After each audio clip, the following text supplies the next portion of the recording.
Well, hi, folks, and welcome to another Peak Careers interview. This is my sort of annual December topic where I write about books that I've read in the past year, but I also like to have some people in talking about books. And today I've got a couple of my fellow kindred spirits in the book world here, Scott Woodard and David Lee and Amy Pierce-Danders. And so they're all people who like to read, and I'm happy to have them here. So we're going to explore a little bit with how do you find the time to read, kind of like when do you do this, and then talk about our favorite books. I'm not going to read all this, so I'm going to say Scott and we met at Hard at Work Associates down in Portland, Maine. When he was down in the Portland area, and we did a couple of outplacement jobs together and worked together and have stayed in touch ever since. He's now an expat down in Mexico, and he has a weekly email that you can sign up for, which is not a weekly, excuse me. Yeah, weekly. Is it weekly? Yeah. It was, yeah. So anyways, it's a great email, and he's got some great topics. David, I also met through Hard at Work, but we've stayed in touch, and we've also done, that's right, we've done some outplacement together, but we're also have done a bunch of work in this career counseling group that we're in together, and that's great. And that's where I met Amy, and Amy has her own business, E3 Coaching Studio, and she's out of Grand Rapids, Michigan, where my brother lives. And so one of these days I go back to visit my brother. I'm going to look you up, Amy. Absolutely, Jim. I'm looking forward to it. I'm warning you right now. That's what's going to happen. So welcome. And so let's sort of dive in here. And I think this year I'd like to talk a little bit about how do you find the time how do you find the time to read? I mean, people are like, oh, I got podcasts, I've got all the LinkedIn articles to read and follow. So we're gonna explore that a little bit. So Scott, why don't you kick us off on that one? Yeah, it's a great question, Jim, because we all do lead busy lives. But I've been an avid reader like all my life. As a kid, and it's just, and through obviously school and graduate school. And I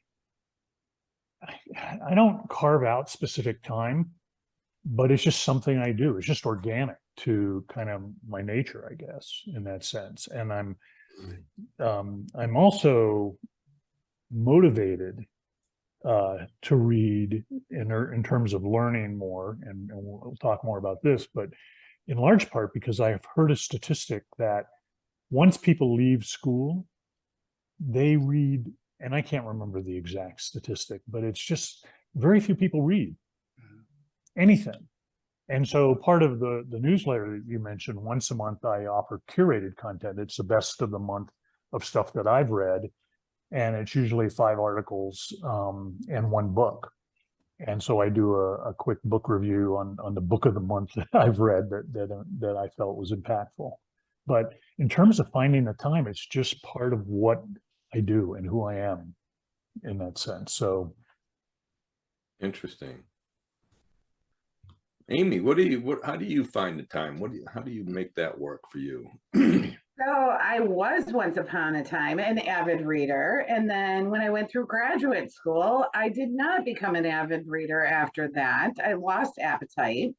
But I was an avid book collector. So I would buy all these books and then feel guilty because they were on the nightstand and the TV table and the kitchen counter and all these spaces. And so for me, during the pandemic, actually, I got an incredible gift, and that was audiobooks.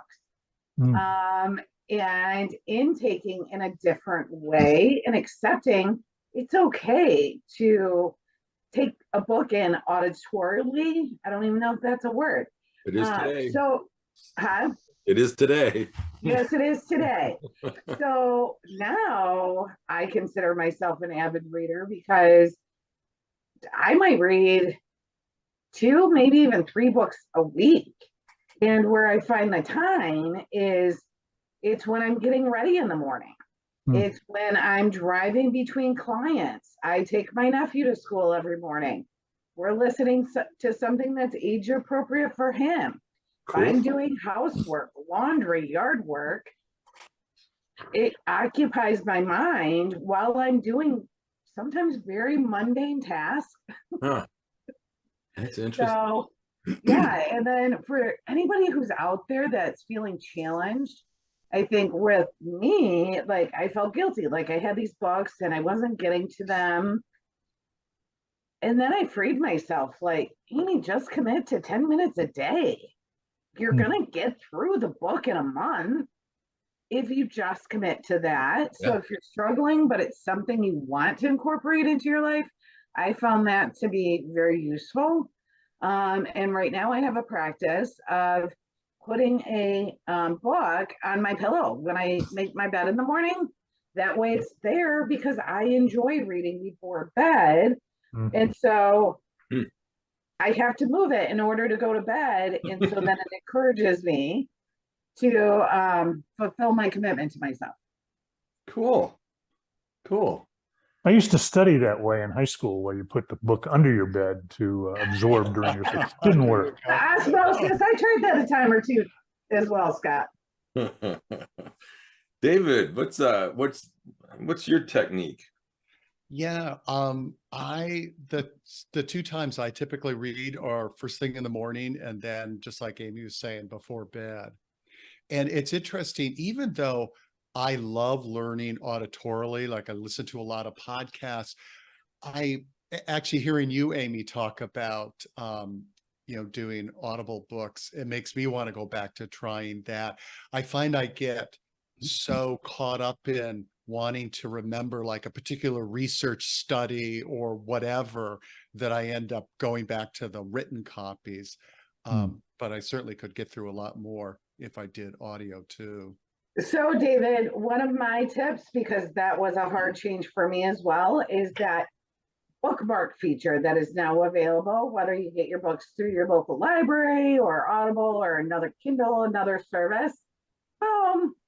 That way I can go back to that bookmark so I can do my deep dive. Yeah, that was a challenge for me as well. Oh, cool. Yep. Good to know. Yeah, because that's, for me, auditory is great, but I've listened to books when I've had, like I drove to Pennsylvania and I, by myself, 10 hours and I listened to like a couple books, but there were times my mind wanders, and then I was like, what just happened, So I'm not that great. I'm like David. I have, my routine is I never did, and I used to always only have one book going on at a time, but right now, the last few years, I've been doing like what I would call a career book. It may not be an actual career book, but it would be more of a sort of a nonfiction kind of a book to challenge me so to sort of broaden out my thinking. And I usually do that first thing in the morning. I actually have a massage chair right behind this wall here, and it goes for like 15 minutes. And so it's perfect. I sit in the chair, kind of goes up and down my back, and I just sit. And, like you said, Amy, if you do 10, 15 minutes a day, you actually get through a book. A lot of books are amazingly set up where it's almost a chapter in 10 or 15 minutes, and you're kind of done. And then I tend to read more of a fiction or a historical novel. I tend to have one of those going on and I'll read that in the evenings. I always say I'm going to read during the middle of the day, and it's just something always comes up. So those are like my two sacred times. And it's like anything. Once you got a routine, it's just easier to do, right? It's easier to do. Create those habits. Yeah. So let's dive into this. Let's hear some of our favorite books. We'll kind of just do we'll do one book at a time, but I know we all have more than one book to talk about. But let's kind of go around the circle again and talk about books. Scott, what do you got? You turned me on to a whole bunch of good ones this year. Yeah, there were. This year's been kind of a banner year for books in terms of the nonfiction that I'm reading. One of the most impressive ones that I've had, and Amy, you listen to audio books. I'm a Kindle guy. And everything I read is on Kindle these days, and makes my whole library easier to cart around. I still have the equivalent of a nightstand of unread books in here, but I'm getting through them. But this one, Wisdom at Work, I don't know if that can be seen by a guy named Yeah. Wisdom at Work. The Making of a Modern Elder by Chip Conley has probably been one of the more influential ones of this year for me. It deals with an audience that most of my clients fall into, which are experienced, mature folks of a certain age. And it talks about Chip Conley was a senior advisor to the Airbnb startup guys, founders, and he comes out of a hospitality background, running a series of boutique hotels. And my French is horrible, but I think joie de vivre is a pronunciation. Barbara Babkirk would be so proud. But Chip really made it very clear about how, to me anyway, how as we get older, our value to our colleagues and our teams really shifts. And it shifts from the subject matter expertise, skill base that we bring, and a lot of career counselors and coaches will talk about to their older clients, transferable skills, which is a term I've come to loathe. And it's more about the value you bring and the wisdom that's incarnate in that value. And that's what he talks about in terms of, modern elders, the more mature people who can help guide younger members of their team, and also while learning from them, by the way. So it's a two-way street. But Chip Conley's Wisdom at Work has been probably one of the more influential books that I've read this year. That's awesome. That's awesome. And by the way, I'll have the links to all these books with the authors and stuff in my notes. Amy, what do you have for a fave? This was hard, Jim. This was really hard of what to pick as the book. And although this one was not published this year, it's a couple of years old, even maybe more than that, is The Subtle Art of Not Giving Up by Mark Manson. Somebody had gifted this to me a handful of years ago, sat on that nightstand. But it came up 3 times in a matter of a week recently. And so I was like, I got to dig into this.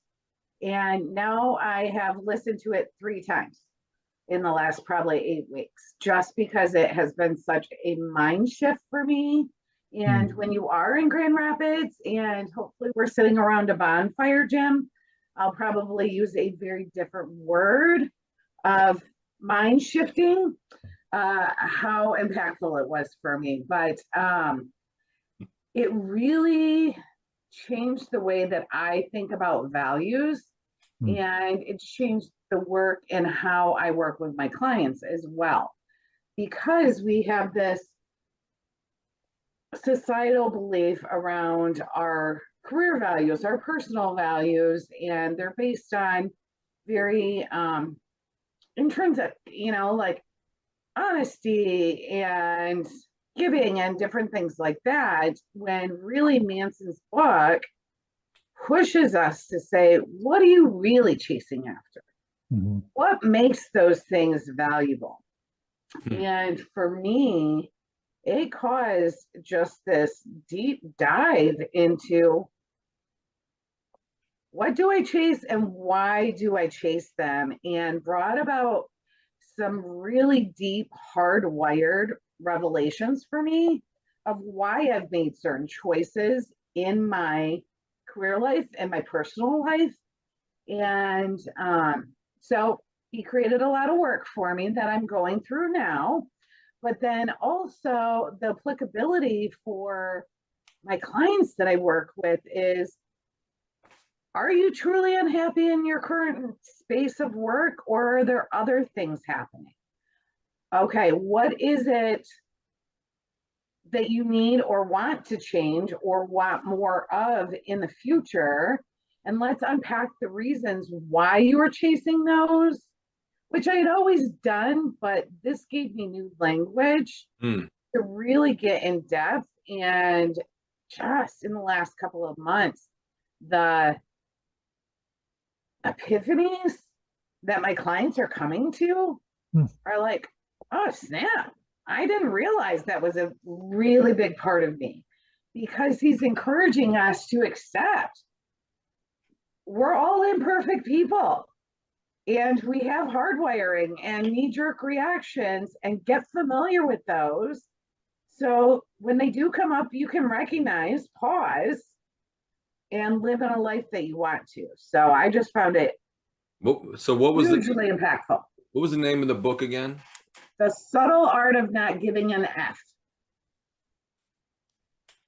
I don't think you want me to say the full title on your show, Jim. No, but I think I got it. But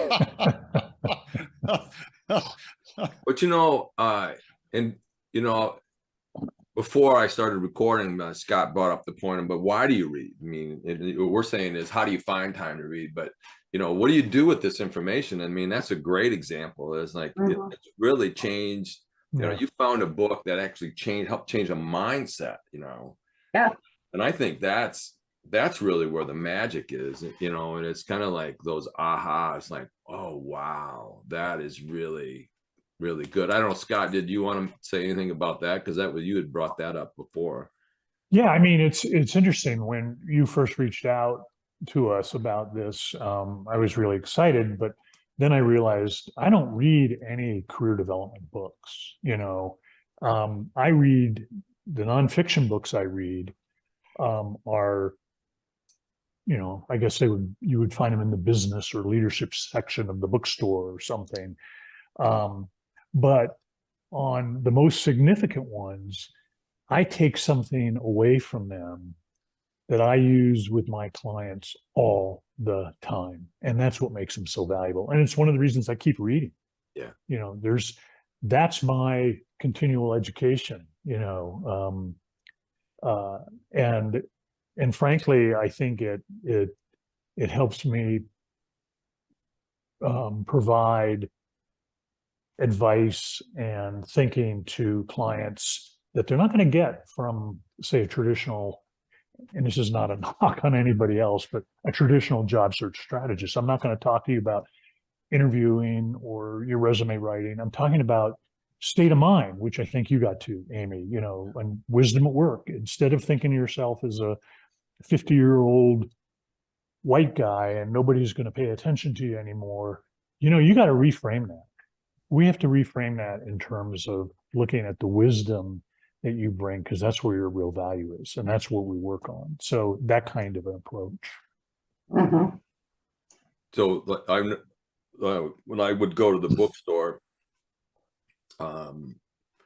like Barnes and Noble or whatever, a local bookstore, I would always go into the magazine section and go to some place that had nothing to do with careers for the same reason.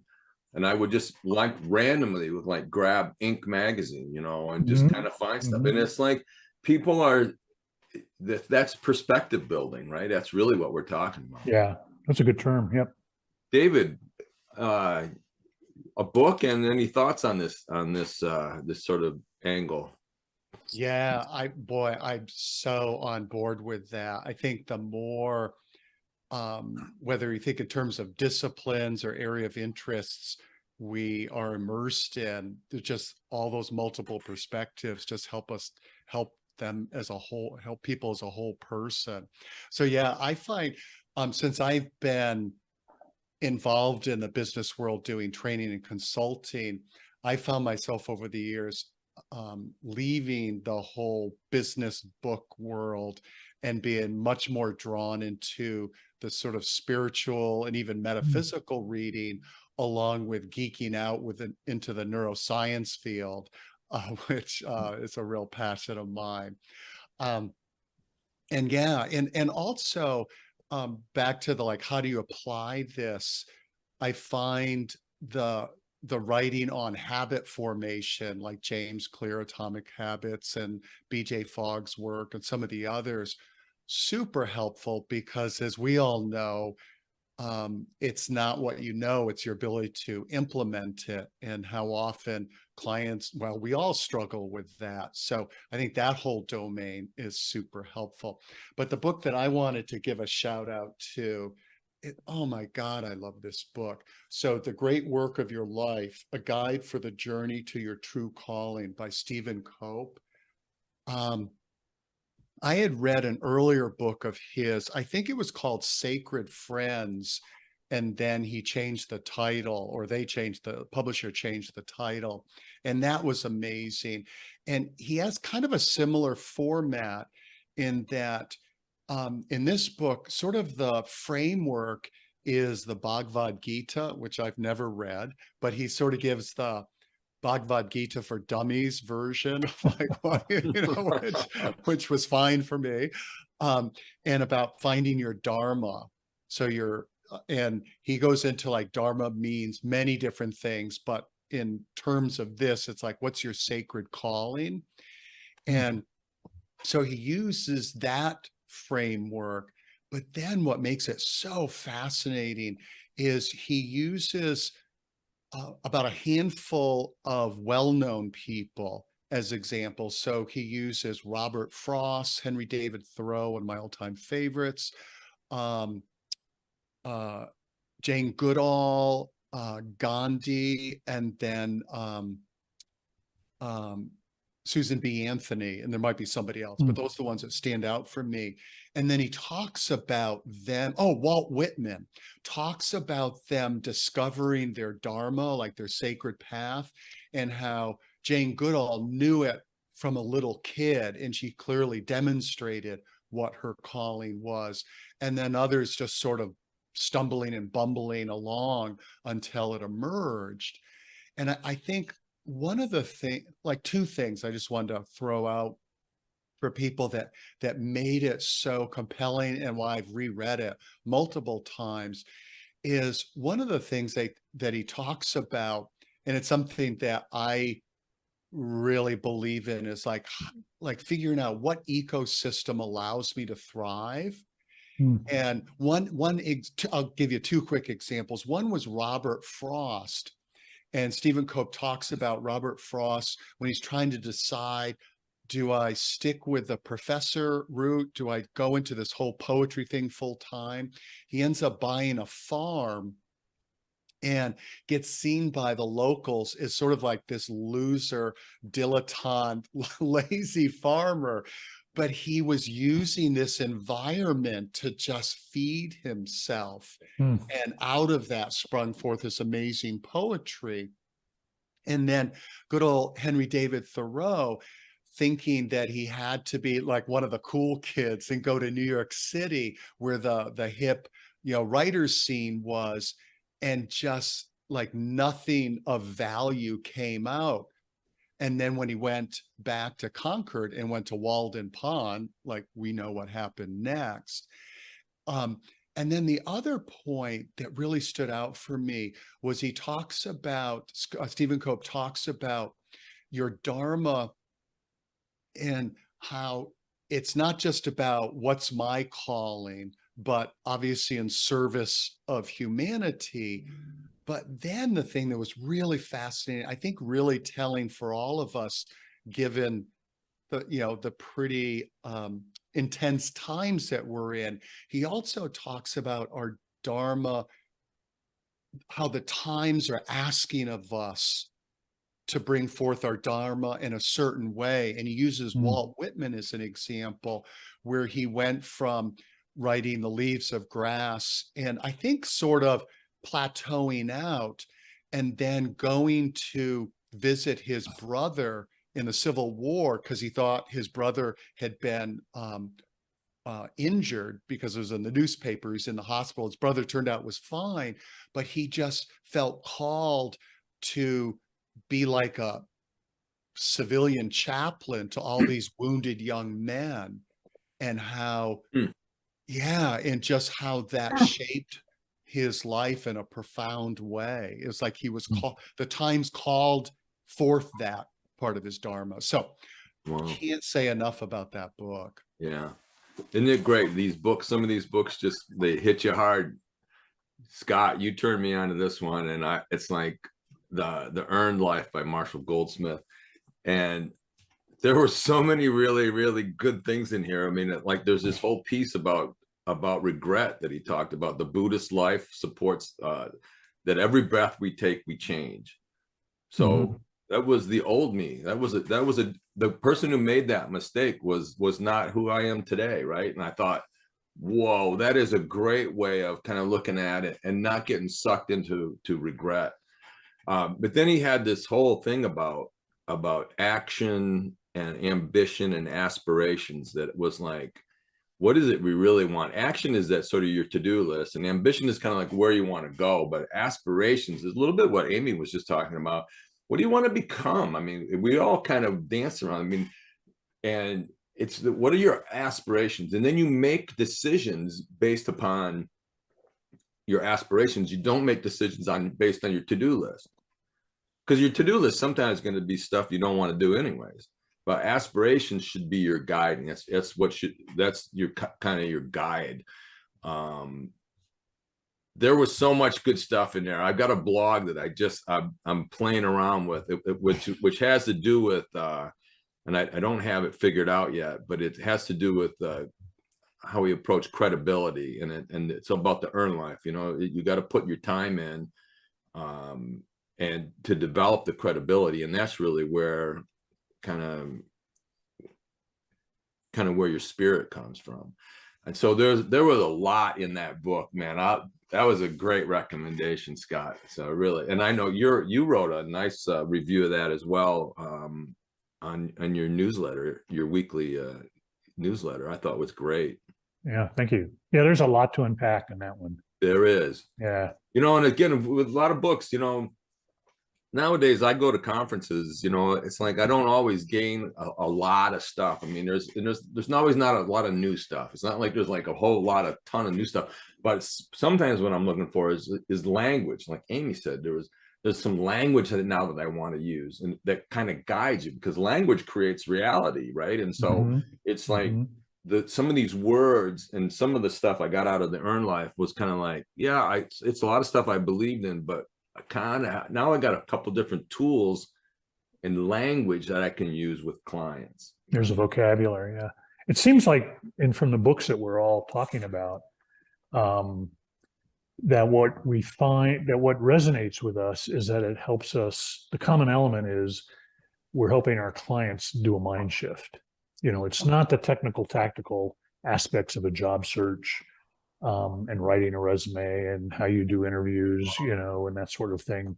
It's how are you thinking about yourself? Yeah. You know, whether you're a recent grad, you know, out of school looking for your first job, or your next job because the first one didn't go so well, or whether you're an old guy like me, you know, trying to figure out what's the next step in my life, you know, and what's my legacy. I think what I'm hearing from the four of us is that mindset shift, you know, that we can work with folks, because that's what those books and the other ones we've read kind of do for us, right? Well, that's like my first chapter in my book, Field Guide for Career Practitioners. It's just really all about, we're helping people change their mindset, you know, and I just think I have to change my mindset in order to help other people change their mindset, right? And sometimes it's just right, you're kind of just changing the framing. Yeah. Hey, listen, how about if you've got one more book, maybe a little shorter synopsis of it, but what other books are hanging out there, Scott? Well, you know, I shared my list with you guys before we got on the call, actually a couple of days ago, and I had 5 that I've read this year that have been important. The Earned Life that you talked about, Wisdom at Work, and there's a couple of others. But then I had my all-time Hall of Fame favorite significant book, and that's Brene Brown's Dare to Lead. I read that a couple of years ago. It had such a profound impact on the way I thought about my life, about leadership, about what leadership is. I ended up buying, 4 or 5 copies for people I cared about, none of whom read it. But I thought, Jesus, I'm giving you a gift here. And, but, some of my family hasn't read my book either. So, okay. but Brene Brown, I just think is one of the wisest people on the planet these days. I love the fact that she's very authentic, doesn't take herself too terribly seriously, although clearly she does. But Dare to Lead, which she said in the book was a culmination of her years as a professor and the research that she's done, just really hit home in terms of being able to help me identify values that I bring, to think about courage and what that means in our daily lives, to think about what it means to be a leader. One of the best definitions of leadership that I've ever heard came out of that, that I've used with clients. It's kind of like Goldsmith's The Earned Life. There's a lot to unpack there, but it was very impactful for me. awesome. Yeah, I gotta add that to my list. If you sent one to me, I'd read it. I would. I'm gonna. That's I'll get one for my kids and have them, because they're not reading. I'll send that one to you. Amy, do you have another book or two that you'd just like to highlight? Well, anything Brene, I'm on the Brene bandwagon with Scott, that's for sure. So consuming all the things that she puts out there, because in addition to her authenticity, the vulnerability that she brings to things as well, I appreciate very much.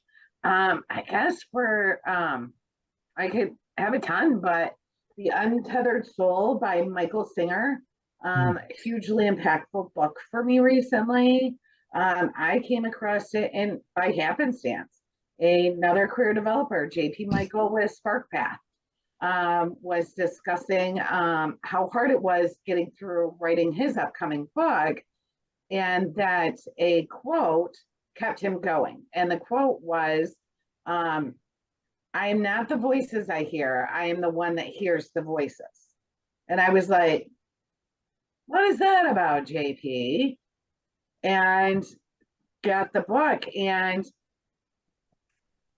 so impactful about centering ourselves and that mind shift of how our consciousness plays into everything we do all day, whether it propels us on or holds us back because we have imposter gremlins going, no, Amy, no.